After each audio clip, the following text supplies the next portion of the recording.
Welcome to Tony's Bonsai. What an interesting video we've got today.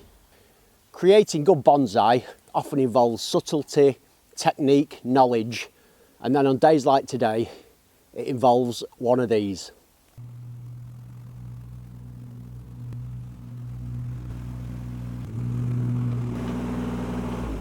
So this is the goal today, to try and get this out. It's absolutely massive. It's ridiculous for a bonsai, but let's go for it. It's the largest hawthorn of this hedge, and I just think we need a bit of help to get this out. Also, I think I've got like some type of cotoneaster or honeysuckle or something like that back here. This is going to have to come out with it. I applied a brace to hopefully twist this tree into a better position, but it's got to go, so... Oh, look at that. Has it held it already? It can't have. It has, you know. I'm sure it'll spring back. But even just in a few months, it's basically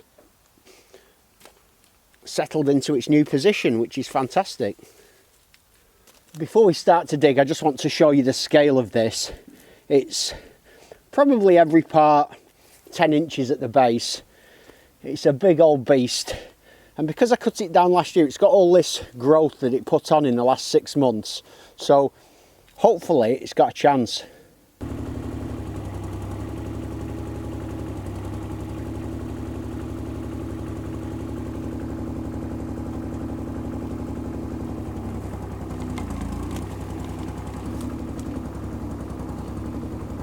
Don't want to go right next to it. Don't go right next to it. No, we need some roots. Yeah. If you smash all that nabari, yeah, it's gone.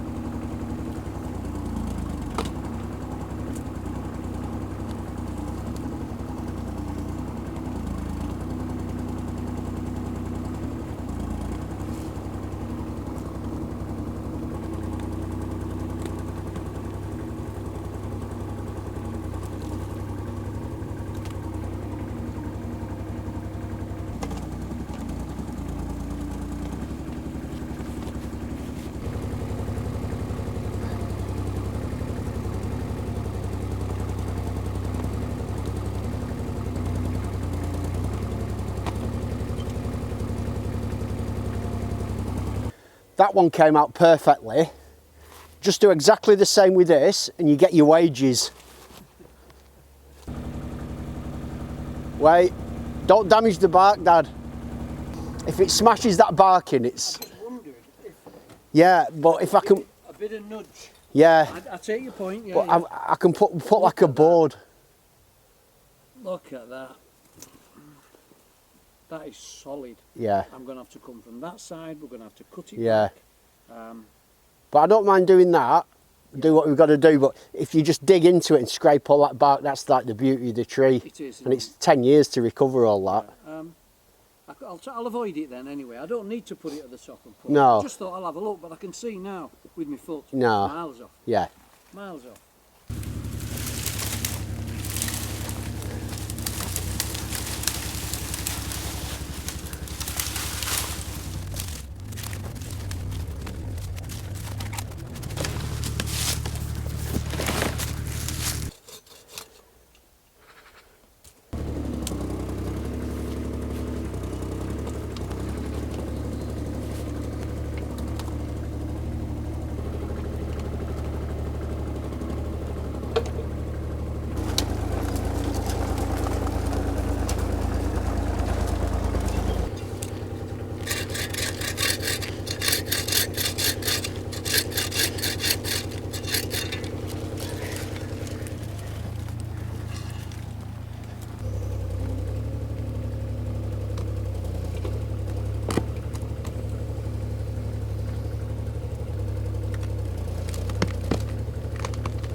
Give you some movement. That's a good one, that one there.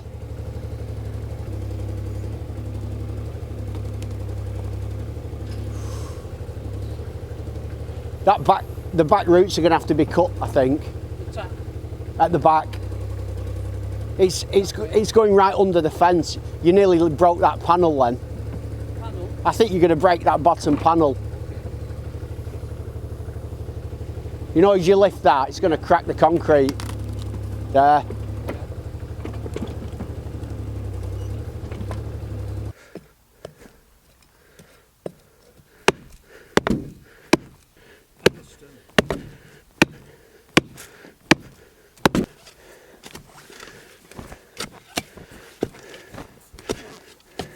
I've released that one. Oh yeah. What's cutting off then, so we can access this other one. Yeah. Okay.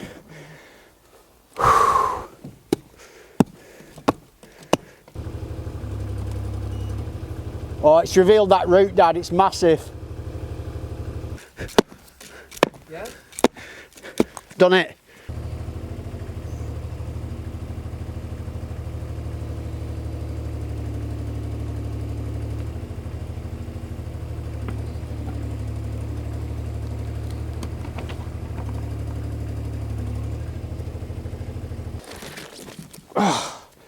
That was the biggie, right down the back, just like that last one.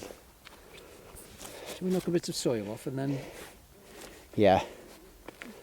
Just grab that trunk there. Especially with that soil off now. Yeah. It's okay, that. Yeah.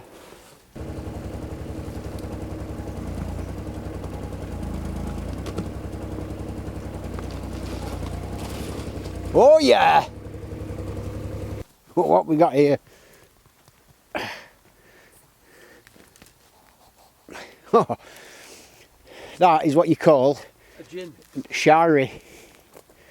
Natural shari. Well, natural-ish. It's the next day, I'm back at home and I've spent the morning building a box for the tree. So take a look at this. Oh. Crazy. I've weighed it, it weighs 21 kilos or 46 pounds. That's just the box alone.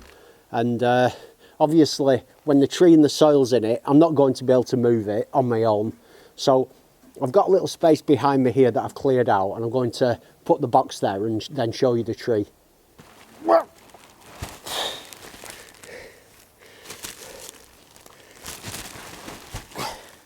I covered it last night in this black plastic bag just to keep some moisture in at the base, and that worked really well.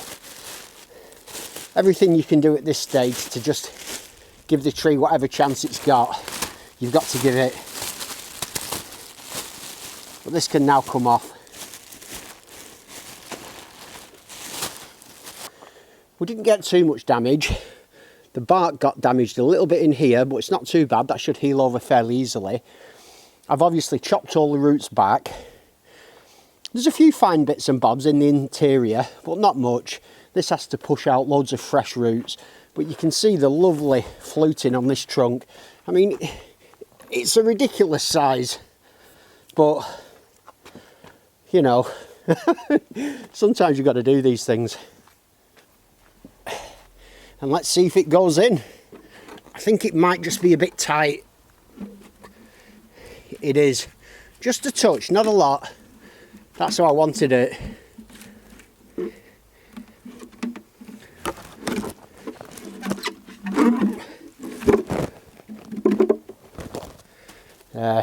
Lovely that.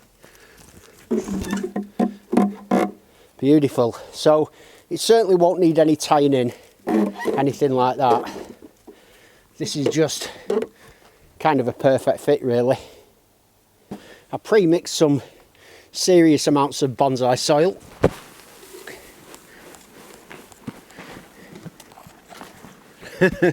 I knew it'd eat the soil up this.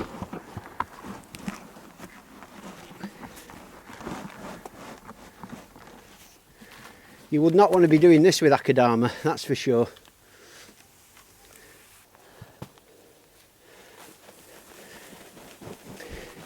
I picked this spot, which is behind the house. It gets almost no direct sunlight. I apart from in the middle of summer, very late in the day, it gets maybe an hour. But effectively, this is full shade. I found some sort of stick, quite a nice shape actually. And obviously this is no good doing this with a chopstick, but it's the same principle. I need to get this soil down underneath these big roots. And so I'm just going to spend 10 minutes just working my way all around the pot, getting this in. Since that last clip, I've not added any more soil, and you can see how much the level has dropped. It's exposed all these roots here, and hopefully these will all eventually be on display, providing it lives, of course, which is by no means a certainty. My battery's died, so I've gone onto voice over mode just for a minute or two. All I did was give it a good soak in water, and then I got some moss that I had in a bag. This is just normal moss scraped off my dad's lawn. I just spread it out nice and thick, and the aim of it is just to hold moisture. I'm looking to keep this whole environment as wet and moist as possible, so I'll give it all another soak with the, what is that, hose, and and then I cover it in this bag. There's been a lot of talk about the black bag technique and all that kind of stuff, and I'm using a clear bag here, with the reason being that once these buds come into leaf, I want them to be able to get light. So I need to keep that humidity high. This will really aid root development of the tree. So it's a bit fiddly. You just spend some time getting the bag on there, put some bricks over it, and basically that's it. It does cast quite a ghostly figure in the garden, but I quite like it. I see it as like a sculpture, a work of art. And I'll be updating you on this tree, obviously in the spring and the summer, telling you how it gets on. With a bit of luck, it puts out lots of new growth. It sends out some, it develops a new root system in that soil. I can get this bag off in a couple of months. Before we go, I want to update you on the other 2 trees that I collected yesterday. I'm not going to show you me repotting this. I'm just putting it in some kind of container. But I wanted to show you the roots after I've sort of cut them back. And here we go. We've got that big tear at the back, but that should heal over and look quite good, I think. And then look at that for a root base there.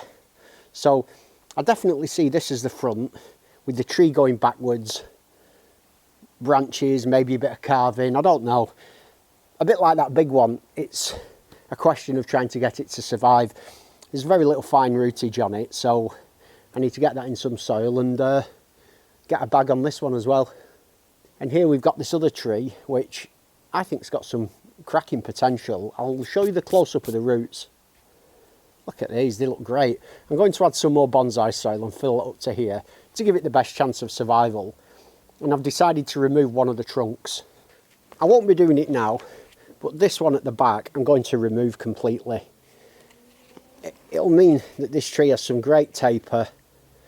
It's all about the root base, the taper, and then all this rest can be developed easily enough with a plant like this. So this one at the back, off she goes. Et voila. This video has certainly been a bit of a mad one. I hope you've enjoyed it. As always, thanks for joining me. Have a great day, and I'll see you soon.